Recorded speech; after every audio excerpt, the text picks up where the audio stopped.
Good afternoon, ladies and gentlemen. Boy, it's an impressive crowd, especially for late in the day. I know I'm the person between, someone mentioned the bar, between you and the bar, you and the keynote speaker at the very end, you and other things to do. So I like to call this nap time, but in actuality, you're going to hopefully learn a lot of good things today. Again, I'm Thomas Stephenson, Director of Cybersecurity Operations at S&P Global. If you're not sure about S&P Global, you were McGraw-Hill Financial before that, and part of the McGraw-Hill companies. And you might know our brand names such as S&P Ratings, the S&P 500, Dow Jones Indices, Platts, Global Market Intelligence, and even J.D. Powers, which we sold off this year. My role at S&P Global is to provide oversight of the Security Operations Center. I lead the Incident Response Team, and I drive our cyber threat intelligence capability. So I do have a full plate like many of you. Why are we talking about this today, and how, especially because my job is not necessarily in training right now, why is this important and why I want to talk about this? I've had the good fortune throughout my career to actually teach at many institutions. I taught leadership and management at Harvard and MIT, the Air Force. I taught 3 years with the NSA, cybersecurity offensive and defensive capability.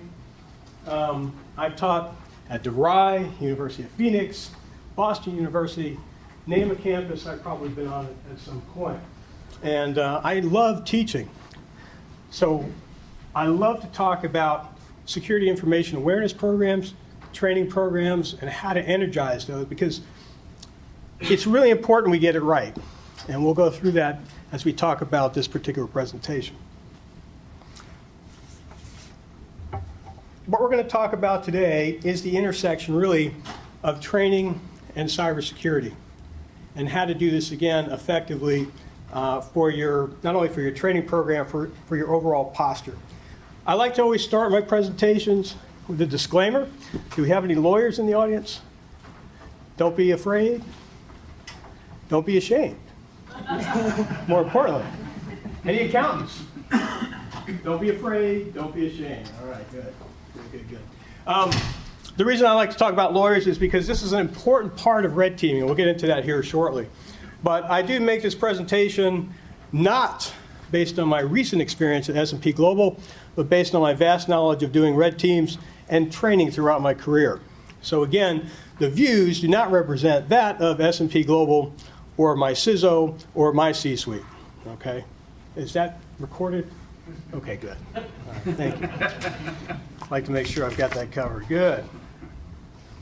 So when we think about the Cybersecurity Awareness Month, of which we are on, what, day 5?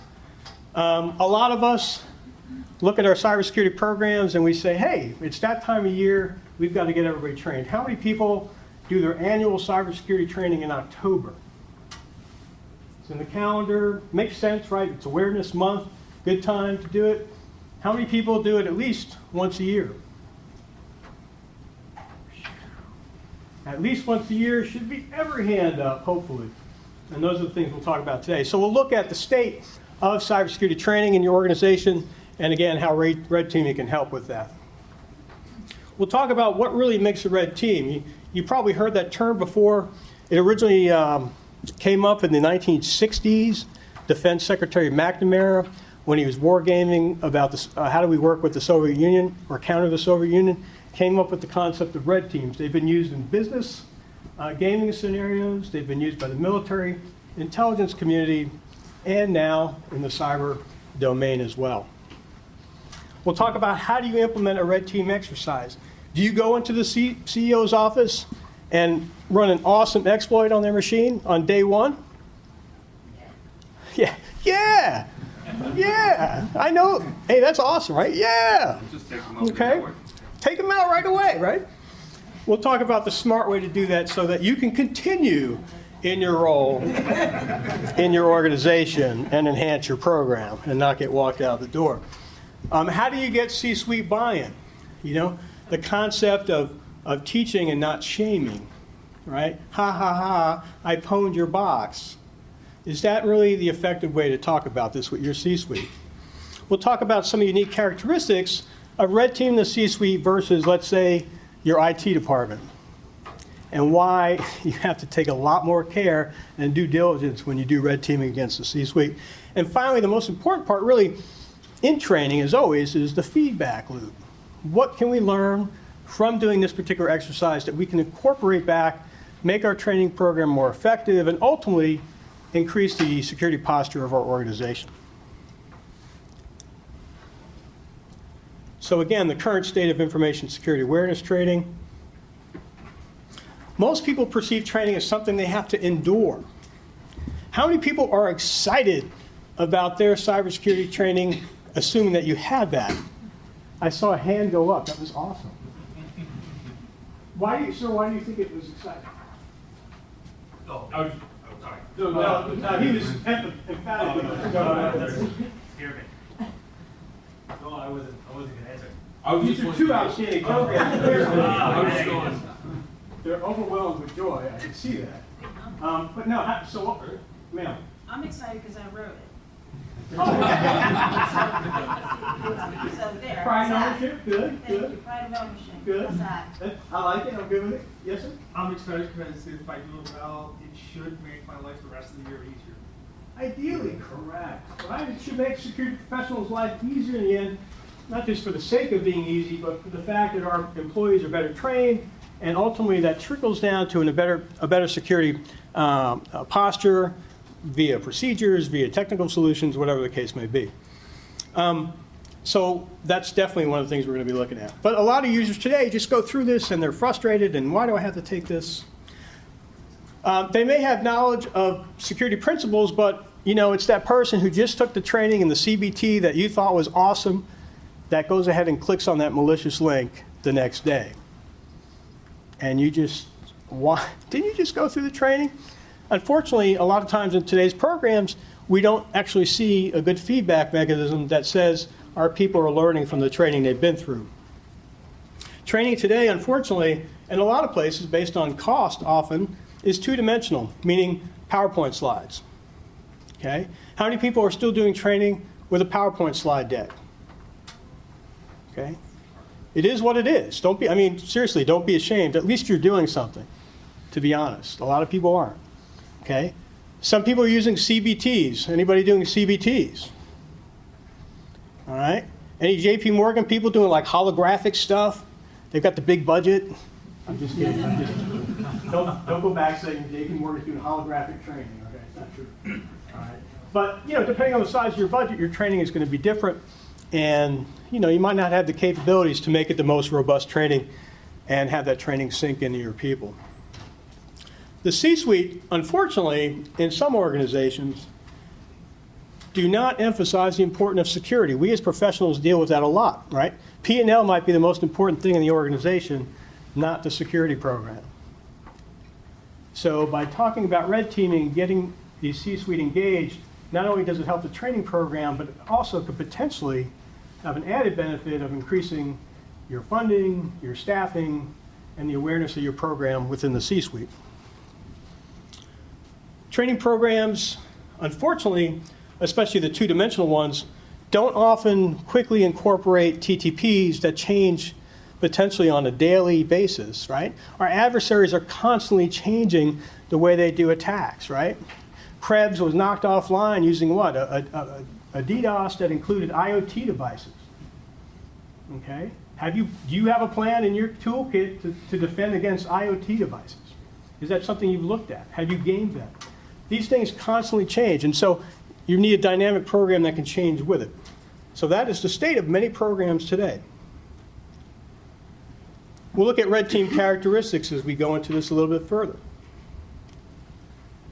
Most importantly, if you're going to execute a red team exercise, you need the support of leadership. No leadership support equals no red team exercise. I cannot emphasize that enough. It can't be some pet project that your security team goes off and says, hey, dude, we're going to run a red team against the C-suite and just kind of roll in there. No, you can't do that, right? You have to have the support of the C-suite. You can't just do this on your own. There are legal implications.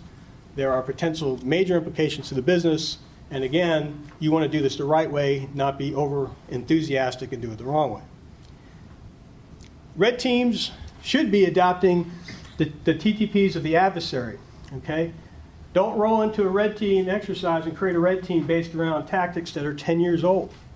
Okay, the Morris worm. All right, that's in the history books, right? What are you going to be protecting against? What are the current tactics, techniques, and pursuit? I was seeing if anybody got the Morris worm. Okay, good.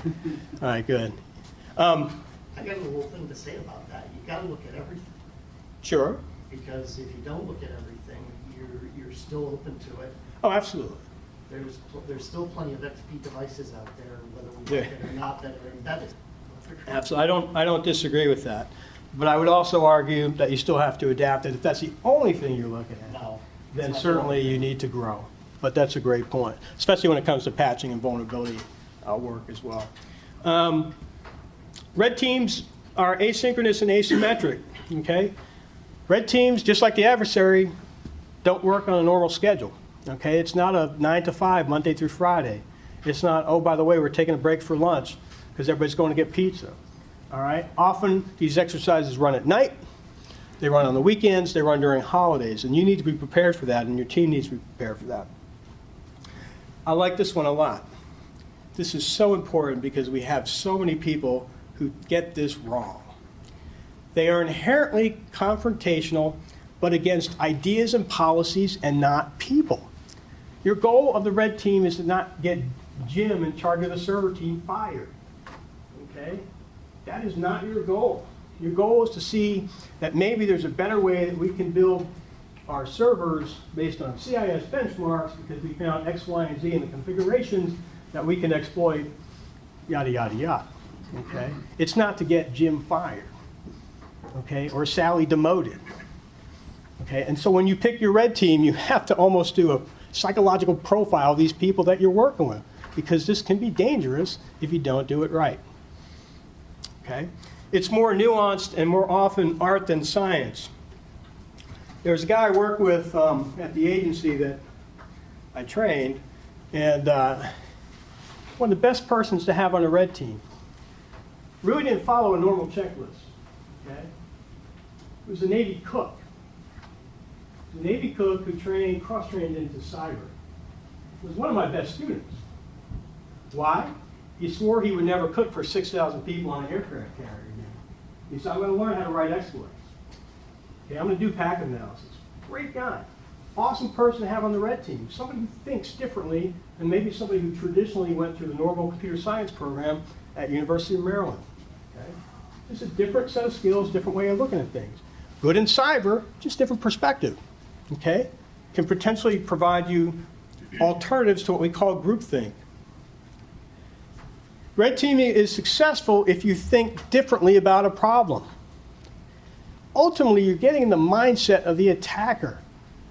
You literally start thinking like the attacker. How many people walked in this building and thought about ways to breach the security system today? That's awesome. That is freaking awesome. Okay? Who raised their hand? I wouldn't. Oh, remind me to give you some malware after this, okay? Sweet. I got it on sale. Special price. All right, special price, okay? But, no, that's awesome. That's how you have to think, right? I remember going to, in Pensacola, went to an optometrist, and I was looking, it's kind of funny, it was an optometrist, okay? I really couldn't see, but I was like looking at USB ports. I'm like, man, what if I could do this and do that and run this exploit remotely here? And they don't have anything locked down. You constantly have to think like the adversary. And it takes a special person to do that, okay? And that might not be comfortable for somebody who's used to just doing it by the book. You have to think differently. Oops, sorry about that. Thank you. Implementing a red team exercise. Again, we don't just do this for the fun of it. We don't just do it because we like cool technology problems, because we want to write a malware exploit. We want to do something neat. We want to do a buffer overflow just for fun. Okay? We do it to exercise business risk. Okay?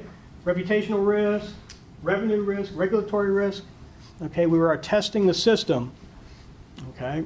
And that's important to remember. Why? Do you think the C-suite cares that you came up with some new exploit against a printer? Just for the heck of it? We might think it's cool, right? Like, dude, that's an awesome exploit. Okay? But does the C-suite care? No, they're thinking about these big picture objectives, right?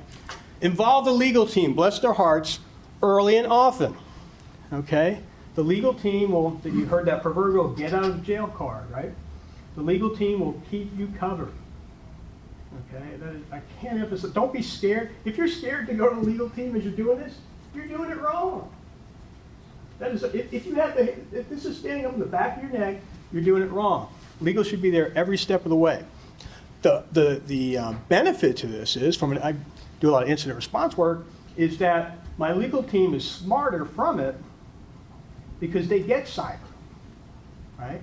So when I have an incident to respond to and I need their help, they understand what a cyber attack is. They understand DDoS, right? They get it. It's always good to get the legal team smart on this business. Can I ask you a question? Yes. When you're doing this red team exercise, this is a tabletop exercise, a walkthrough, or are you actually? We'll get there. We're gonna. You could do it. Ultimately, it's beyond tabletop, right? You're doing it. Would you utilize your test systems? I'm going to be. You stole the thunder, sir. I'll be there momentarily. Definitely, I'll answer for sure. Great question. Oops, I'm a little happy on the trigger there. Definitely, if you're doing these, you want to consider doing after hours. We kind of talked about that. You want to get out of the comfort zone of Monday through Friday, 9 to 5. Very important to know where you sit on the cybersecurity maturity model, right? If you're at a 1, let's say 5 is awesome, super secure. 1 is, I have AV on a couple of systems. If you're at a 1, you really need to be doing a red team exercise, running some massive exploits against desktop A or B or server Y. No, doesn't make sense. So you might do something much more simple, or maybe you decide it's not the right time. And if you think about it, it used to be called the SANS Top 20, and then now I think it's the Cybersecurity Consortium 20. Pen testing, does anybody know where it sits on the top in the 20? Pen testing, red teaming in particular, is at 20. Okay, you don't do red teaming before you institute good change management, configuration management, do vulnerability assessments, account management, all the disciplines that we have to worry about. Red teaming is last. So take that into account when you're looking at your organization. Work with your physical security folks. They love this stuff. It's awesome, okay? They would love some counter, hey, maybe I can hack into, one particular exercise I did, I plugged the laptop into a VoIP system, okay, just grabbed that cable, plugged it into my laptop, went scanning around, found the door alarm system, was able to disable the door alarms, okay? The physical security guys love that. They're like, we didn't know this was connected to them. Nobody told us that, right? Get them involved. They really, actually, most of them I talk to really want to know more about what we do. So it's not a bad thing to get them working together. Yes, sir. I'm with you. I like the idea, but how do you change the culture of an organization that doesn't think like that? So the guys, when you point out the flaws, saying, hey, I shouldn't have with my access a bunch of my healthcare, my company's healthcare data. Sure. And then they look at you like your hair's on fire, and they turn around and pull out the business. How do you change that? How do you help to change the culture of that organization? In the entire organization or the physical branch that we were talking about? Entire organization. I think we'll get to that. I think, again, it starts with leadership from above, and once you convince the C-suite that it's important, ideally that would trickle down. Is it going to happen? Again, this is not a one-size-fits-all, certainly, and each organization is going to have some challenges. I don't disagree with that, but you got to start somewhere. And I think, again, if you embrace this as not a shaming exercise, but a learning exercise, some people might not get that. I think that's where you're going with it. I understand that, but I hate to say it, but now that I can say that not on the military and I'm in a P&L environment, I'm sorry, but for the better of the organization, we need to move forward. Okay, maybe that's a harsh line to take, but that's Thomas's opinion, by the way, not S&P Global. That's Thomas. What would you have said in the military? Yeah, I know. Yes, sir. you're saying that it's not a shaming moment, and I think I heard a compliance officer once put it the best way, because I was doing a risk assessment, and I saw this homeless person on the stoop across the street, and there was PHI in the trash can that I had just seen by looking into the trash can. And we found out who it was, and the compliance officer comes in, and they go, what is this? They go, it's a training moment. And he kept going, it's a training moment, it's a Right. training moment, nobody was fired, nobody was punished. Exactly. They were trained, at least the first time. That's a great approach. All right. Again, the challenge in red teaming is you have to be really careful on who you pick and the rules of engagement and so on, as we'll continue to talk about. Pardon me. Well-defined ROEs, you should know when to call timeout. Okay, a safe word as it were. Okay. Especially when you're dealing with the C-suite, right? If something critical comes up, you need to be able to put the red team exercise on hold, or you're going to basically, undermine what you're trying to do with the C-suite. Again, it's a different approach. If it was against the IT team in a more mature organization, maybe you do a pause X, but you don't index. I mean, it just depends. But again, you're not trying to uproot the C-suite's life. You're trying to get them educated and smarter in this business. In-house versus outsourced, I'm not going to name. There are several companies, some might be here, that do this kind of work. They have teams that do it. If you have a budget and that's the way you want to go, that's fine. There's some benefits and minuses to that we can talk offline about. Because I'm a trainer, and I've done that a lot of my career, I like the idea of getting and empowering a team of people within my security organization to do this. Okay? Does that mean that team can compete with NSA's red team? Probably not. Okay? But for what you're trying to do, it should be okay. Okay? When you do your own staffing, you have to think about what makes a good red teamer. Mika Zenko has a great book out called Red Team, How to Succeed Like Thinking by the Enemy. And he talks about this particular statement, which is kind of interesting. Younger employees who don't know better, he often references summer interns, that say things that are on their mind to the CEO, CFO, they don't really care. And older employees, like myself, who don't care anymore potentially, right? So, you're looking for people who are willing to push the line just a little bit. Okay, again, the red team is not a black and white. It's nuance, it's art, it's outside of the box. You need people to be a little, in that mindset. You don't want the intellectually arrogant. A lot of people, unfortunately, will come at a red team and say, you know what, I can write buffer overflows in my sleep. I can run, this kind of attack in my sleep, but I just want to do it on my own. I really don't like team dynamics. We all work with people like that. This is very much a team sport. Oftentimes, especially if it's effective, as your red team, the defensive folks will actually put up defensive measures. Okay, and you might have to counter attack, and they might put a countermeasure up. You have to go counterattack. It's flexible, it's team-oriented. Somebody on your team might have the better answer, and if you don't have that team mentality, you're not going to do well on a red team. I generally don't recommend putting people from the IT, no offense to the IT department, but I generally look for security professionals, people who understand this business. Okay, you can be a great server administrator. I'll be frank, that doesn't necessarily mean you're going to be a great red teamer. Okay, it's a security professional's job. Getting C-suite buy-in. Start with friendly territory. I hope you have some friendly territory in your organization. Hopefully that's somebody in your immediate chain of command, as it were, like a CISO, or a CIO, or a CTO, somebody within kind of your domain that understands the importance of doing this and can be a champion for you, okay?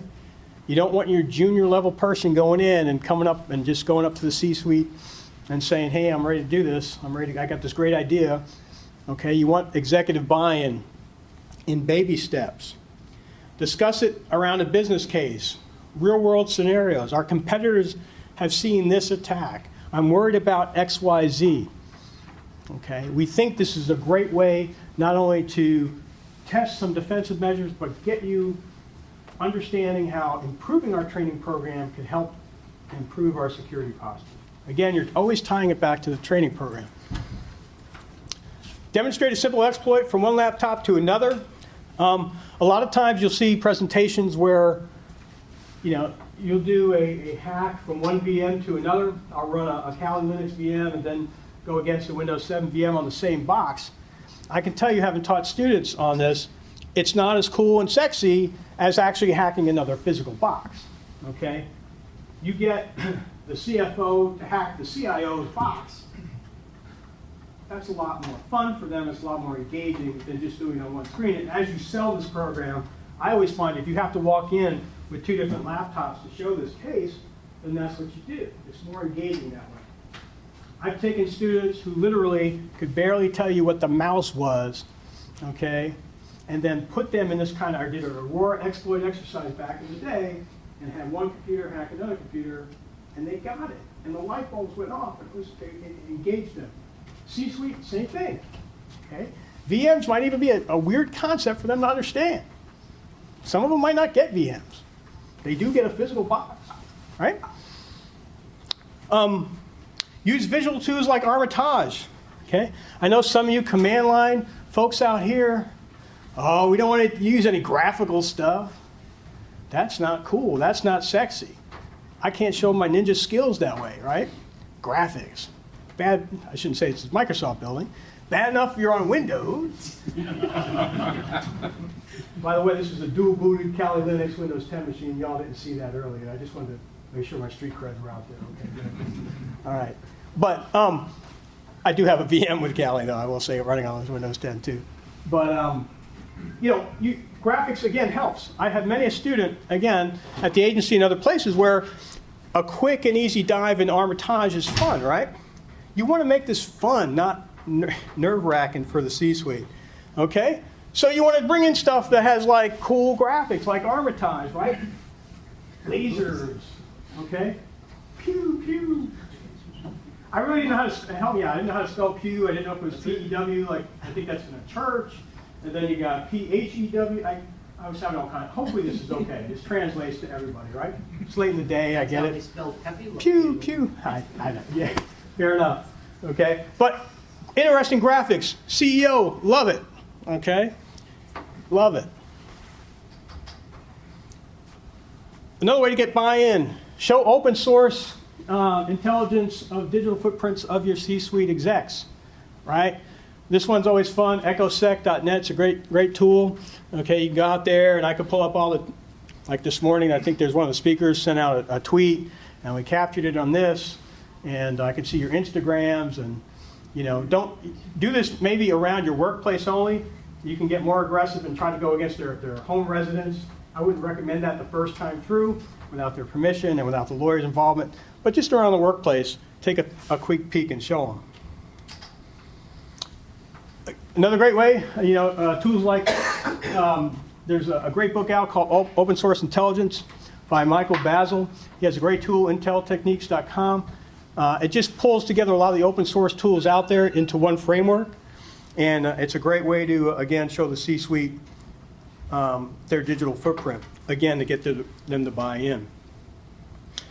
Ultimately, again, remember, the bottom line is you're getting them to get excited about the program, to drive improvements to the awareness program, which in turn will make your employees more educated and excited about security and eventually increase the posture of your organization. Red teaming the C-suite specifics. Keep on scope. Once you get buy-in, a lot of people get excited. All right, we're going to town. We're going to go against the C-suite. Okay, but keep it on scope. Don't have any mission creep where you start, hey, while we're doing this, can we do X, Y, and Z? Can we hit the marketing department? Can we hit accounting? Can we hit HR? We have problems with the HR scanners. Can we do this and that? Stay with the C-suite. Stay on focus. I would always step back, just like when you send those emails out at 2 in the morning, and you do kind of a step back. Let me think about this before I hit send, all right? This can be a very emotionally exciting exercise. Sometimes that can get the better of your judgment. I always find it wise and prudent to step back. Even though you have plan A ready to go, step back for a day or two, look at it, think about it, and then execute. Create separate, this is the gentleman, I think you were talking about this earlier, about separate test environments, I think, correct? So a great way, just again, not to scare the heck out of the C-suite, the CEO, are you going to be spear phishing my email account? I've got work to do. I have a company to run. I got a P&L to worry about. Create separate accounts. Now, some would say this is teaching to the test. But again, it's the C-suite. It's not against the entire organization. You're going to bend the rules of a traditional red team just a bit and still have the same effect, okay? Some might say in my opinion, and in my exercises that I've done, you have a little fudge factor. It's not a pure red team, but again, depending on your organization, you might not have the buy-in to go full out attack. Consider using exercise-only laptops. I would, however, have them mirror the image that you use on your normal corporate laptops. So you're not just giving somebody mentioned XP box and you're on Windows 7, right? Give them a Windows 7 box in the same image format as a corporate box. But again, your goal is not to disrupt the life of the C-suite, but entrench them in this exciting world that we're in, okay? With the physical security team, if you have pushback about doing any physical work, if you're the type of person that looks at structures and figures out, man, there's a wire closet here, I bet you I can hit this tile up here, I can get a step ladder and go into that wire closet and start going to town, Anybody do that? Anybody do y'all think like that? Okay. Physical access, right? Maybe you don't want to do that with your CEO's office, but you can find an office similar and nearby to prove a point, okay? And have maybe a great person to use would be like the chief of staff for the CEO. Maybe use their office or someone close to them to do that. Wear cool gear, all right? Undercover boss, right? It's like get into the moment with your executives, It doesn't take much. It's like $14, $5. Go to eBay, buy some gear. You might think I'm a dork holding a helmet right now, but your C-suite might be like, hey, you mean you could actually go get a hard hat on eBay? Yes! I can go get a hard hat. Have the CFO. I can't believe I'm doing this in public. Want a selfie now? I can't believe I'm doing this. Combat warrior, doing this in public. But seriously, again, you want to get them engaged. Any way you can is great. Maybe get them a Best Buy shirt. Okay? Hey, we're get them in the moment. There are all kinds of uniforms you can get on eBay to get into the moment. Get them in that physical penetration mode. Get them into a Geek Squad shirt. Whatever it takes, right? By the way, these are parting gifts at the end of the day. Feel the love, feel the love, feel the love. All right, good. Thank you. I appreciate that. Have the C-suite call a simulated help desk. This one's great too. Have a small segment of your staff or one person, okay, act like a help desk, and have your C-suite try to social engineer that help desk. Maybe throw them a bone. Maybe give them a password. Give them a username reset. Walk through that. Don't do it against your own help desk. You're trying to, again, you're not trying to shame, you're just trying to show them how these things can happen. Have them actually walk through something like SET. Again, the visual, the graphics, the excitement of these tools, show them how tools are easily downloadable by not just the enemies outside the gate, but oftentimes the enemies within. Okay, people within our organizations doing some silly stuff. Educate the executives during each phase, whether it's recon, weaponize, attack, privilege escalation. Walk them through what an attacker does and describe how it mirrors a real-world attack. Don't wait until the very end of the exercise. A lot of people make that mistake. Do it along, every phase, do a debrief. Here's what we just did. Here's what an attacker would do. Here's why we need to be concerned. Here's how we're going to educate against that in the future. Okay? And then, of course, do a wrap-up at index. Be mindful of your CEOs and C-suite real-world demands. Right? You might be having the time of your life. This is awesome. Right? But they do have a job to get back to. And again, you're trying to get their support and get their championship of your particular program. Photo ops during the exercise. Now, this one might be tough, right? Somebody might not want to see that they're doing this on the keyboard or they're wearing this goofy hat, okay?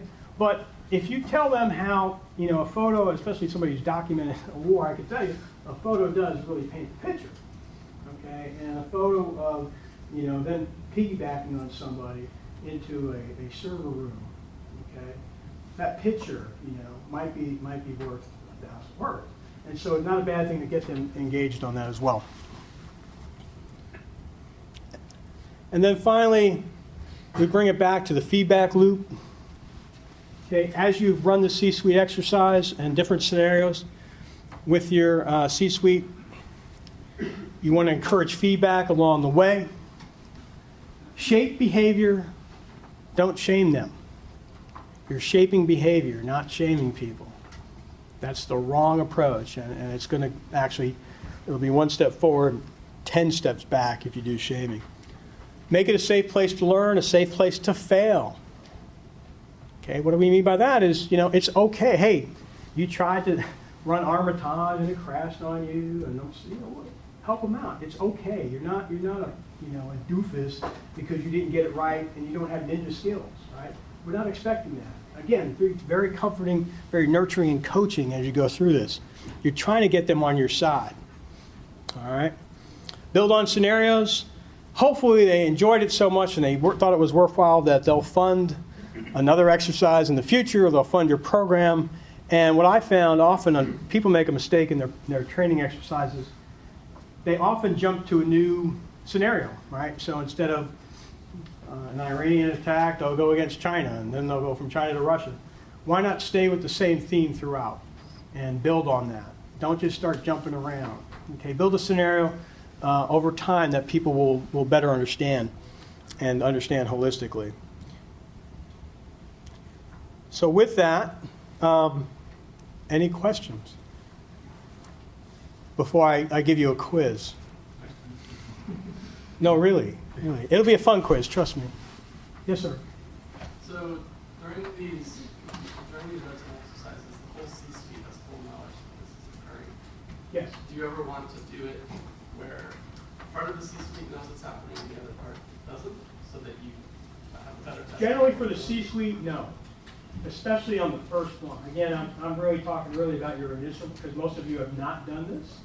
And so for your initial one, Misery Loves Company, I'd have them all on the same page.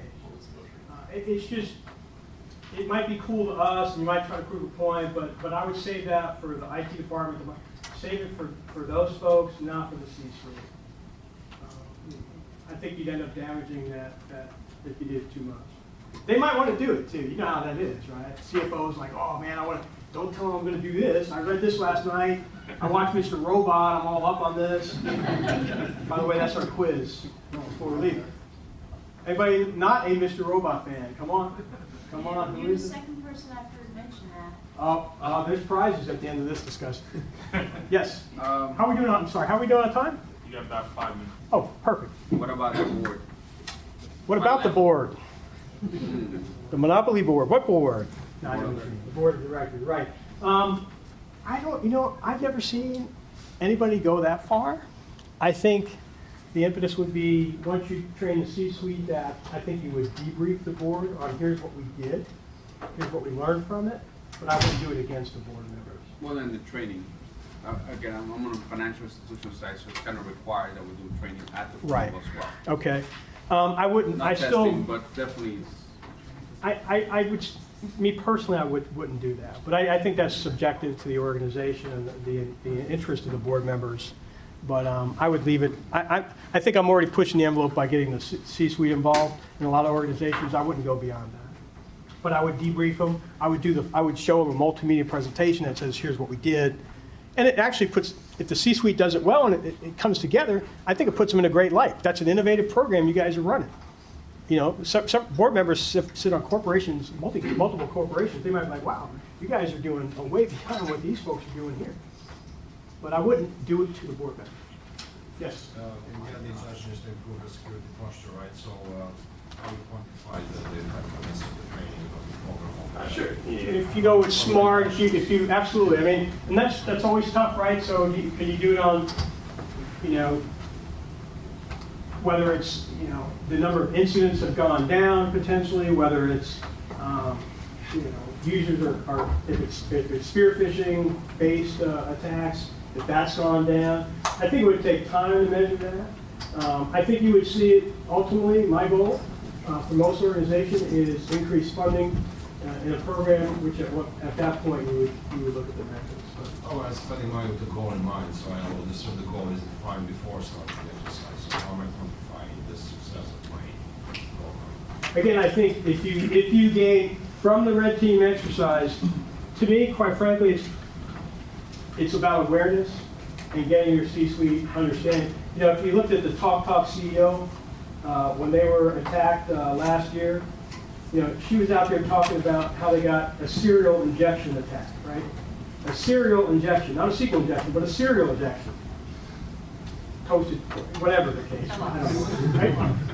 Right? If she had gone through something like this, she could have been better prepared to handle that. That doesn't mean you're never going to get attacked, but I think by raising awareness to the C-suite, there is no counterproductive argument to that, right? I think it's a benefit in the end. Hopefully, again, by raising awareness, by showing them, and also I think it's great interaction with them for your team.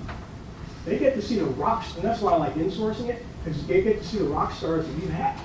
And what a great way to promote your, especially your junior people, right? Get them out there in front of the CEO. Let me show you how this is done. It just puts polish on your program. And now that might be an intangible, okay? Yeah, But that's exactly the point. It's about being tangible, and you have to find ways to resell it next year. Sure. One more question, and that's it, because we got to do the quiz real quick. Is the purpose of the red team exercise also to introduce scenarios? Like you mentioned the spear phishing attack, right? Where let's say the CEO's account got spoofed and he sent an email to someone asking him to do a wire transfer. Sure. And are you saying that the wire transfer went through? And now what do you do? You could take it. You could take that and build on it, right? You can take a web application attack. I mean, there are different scenarios you could try. You might want to tailor it to the things that you see more often in your organization. But then again, you know, when you think about red team, you're thinking outside the box. You want to show that there's a world beyond spear phishing, right? Because there are other attacks that go on out there. Right. There are things that are under the radar. What about an insider attack, right? There are ways to look at this that you get them thinking a little bit beyond just spear phishing, which is certainly a big risk today, but not the only risk. Great point. And quick, we have to do this quiz. We really have to. I gotta leave the page. So, Mr. Ready?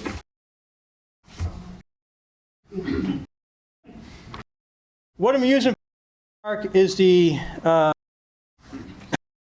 Mr. Robot held at here in the city area.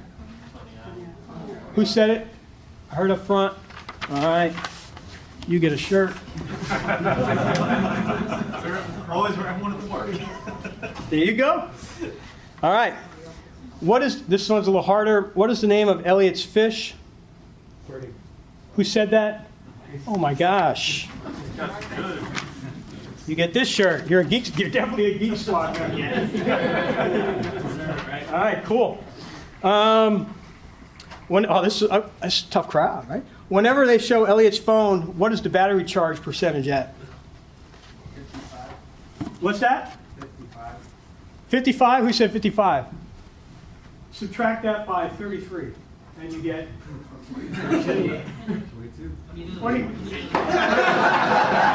Now throw it. Here's some compressed air to help you out. Clear the fog. All right, cool. Goodness gracious, where's my? All right, two more, and then we're done. I promise. All right, cool. This is the most exciting thing you've done all day. I know you get to keep that exciting malware stick. What ride does Elliot and Mr. Robot take to talk about the downfall of evil course? What's the name of the Ferris wheel? Wonder wheel. The Wonder Wheel. You get a burner phone. You get a burner phone. You get a burner phone. Call me tonight. Let's talk. All right, burner phones rock, man. By the way, if you don't have how many phones y'all? Does anybody have 6 phones like me? That's what I'm talking about. All right. One last question, and then I have a grand prize to give away. Real quick, we doing okay? You're doing fine. What? I can't read my own handwriting. This is sad. What file types are used in episode 1 to denote the actual episodes themselves? What type of files? Video. Who said video? Oh my gosh, that's the magic row. There you go. And the grand prize. Okay. Don't show it. Don't show it. All right. What does the F Society stand for? Fun. Who said that first? That's not fair, man. I heard fun in the back. Fun in the back. Oh, wow. You got the Mr. Robot mask in the back. Yay. Anyway, by all means, if you want to talk to me about C-suite, about training, about just the passion that we should all have for this subject, and about making our programs better, from an InfoSecurity Awareness perspective, from a cybersecurity defensive posture perspective, I love talking this stuff. Come up and give me a card. We'll chat. Have a great day. On behalf of the organization,